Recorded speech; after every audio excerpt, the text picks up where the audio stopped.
use the power of the Gnosis to save Natlan, but it comes at a heavy price. The Gnosis would drain all the souls and memories from the Night Kingdom and weave them into a giant net, which would surround the ley lines and protect them against abyssal corrosion.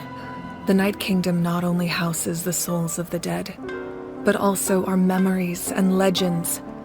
Using the Gnosis means converting all three into material for the net, erasing our history and culture.